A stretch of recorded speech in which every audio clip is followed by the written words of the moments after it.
The plastic people in the mall suddenly started moving and began to indiscriminately attack pedestrians on the road, attempting to occupy the earth. Don't think this is a sudden invasion. In fact, they have been prepared. The night before, they tried to attack Rose. At first, Rose thought it was a prank played by her colleagues and told them to stop. But more and more plastic people started to approach her. Rose began to realize that something was wrong, but she had been pushed to the edge of the wall by the plastic people. The plastic people started to raise their hands and were about to attack Rose. Run! The two people fled into the elevator, but just as the elevator door was closing, the plastic man's hand reached in. The man did not hesitate and broke the plastic man's arm, which allowed the elevator door to close. Rose was temporarily rescued, but she still couldn't believe what had just happened. She kept asking the man what had happened, but the man gave a strange answer. They're made of plastic, living plastic creatures.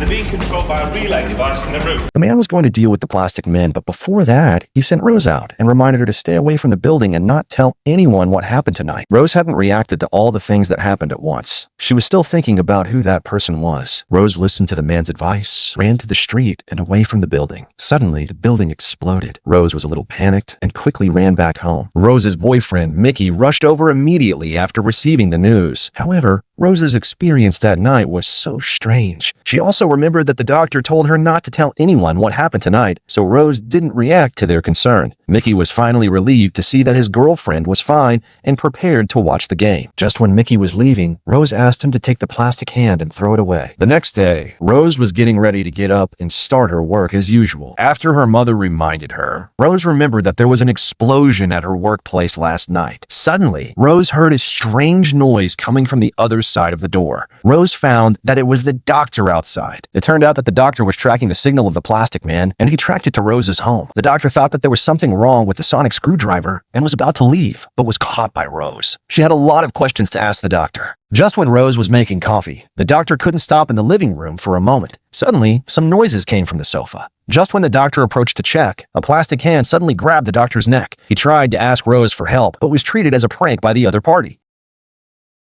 Fortunately, the doctor took out a sonic screwdriver and interrupted the plastic hand's actions. Rose was now very confused. She wanted to know what was going on, but the doctor didn't want to explain too much. However, Rose kept pestering him, so the doctor had to explain to her that these plastic people came here to launch an aggressive war. They wanted to destroy mankind and then occupy the earth, but this had nothing to do with Rose. The doctor had a way to solve all of this. Rose thought that how could the plastic man's several attempts to attack her have nothing to do with her? But the doctor explained that these were all accidents. In fact, the plastic man wanted to attack him, and Rose just happened to be there. Rose felt helpless about this arrogant man, and at the same time, she became more curious about who he was. However, the doctor's story is too complicated, so it's better not to involve ordinary people. The doctor told Rose that his existence was like when a child first knew that the world was moving. It was so incredible. Everything seemed to be still, so how could it be moving? But the doctor was different. He could feel it. That's who I am. Now forget me, Rose Tyler. Go home.